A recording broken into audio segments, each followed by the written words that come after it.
Hey there, everybody. This is Damon at Chapelwood Financial, and we are now a couple of days away from Thanksgiving.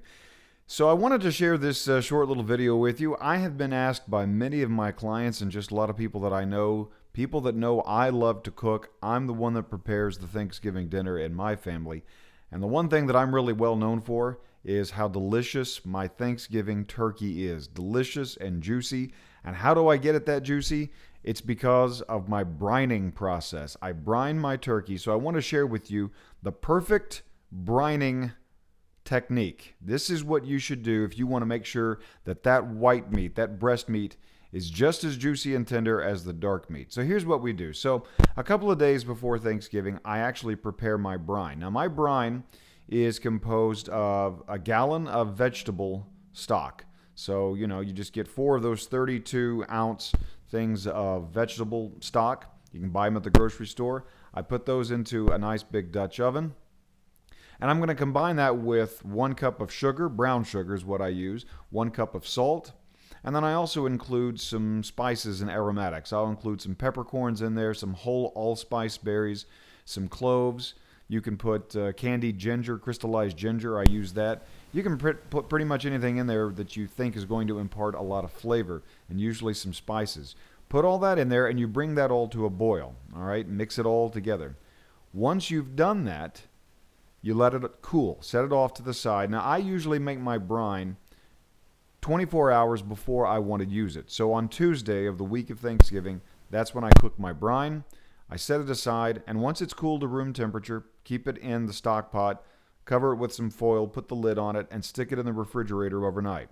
The next day, on Wednesday, that's go time. That's when you want to begin brining your turkey. So the first thing I do is prepare my turkey.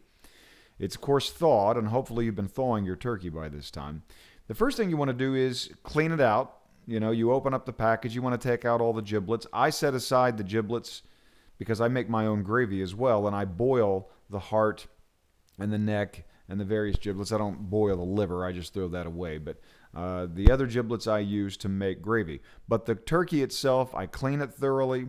The chest cavity, you want to get all that blood and everything out of there. Then you want to make sure you separate the skin from the breast meat. You want to reveal and expose that breast meat because that's what's going to allow all those brining fluids to get in, the salts and the sugars to get into the breast meat and penetrate it and begin to change the chemistry and rearrange the proteins so that it's tender and that later on it will retain a lot of that moisture.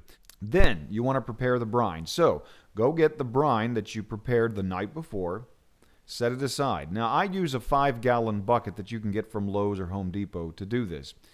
Get a 5-gallon bucket and pour that brining fluid in there. Next, you want to add a gallon of water. Now, before you add all the water, put your turkey in and you want it chest down. All right, so you want it head down with the legs sticking up. That's how I do it.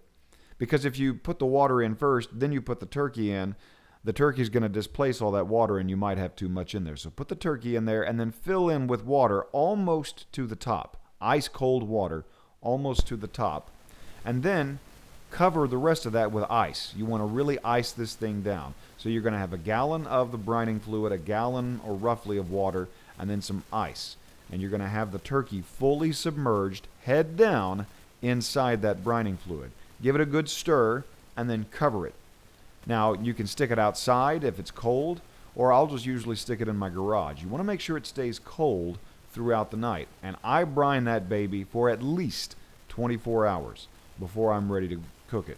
So I get up early on the morning of Thanksgiving, and I set it aside for at least a few hours so that it rests. And that rest is important because it allows all of those brining fluids to redistribute and really get that bird tender.